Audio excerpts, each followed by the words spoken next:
My name is Thomas Fry, and I'm with RougeBlade.com. Our number one knife, Rogue Blade 1. I want to talk about the care of this knife. Extra virgin olive oil is all you need, and a rag.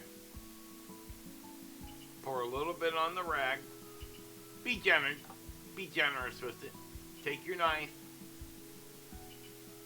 Anywhere it is Damascus steel, you want to coat the knife generously. It gives it a little sheen to it. See that beautiful sheen?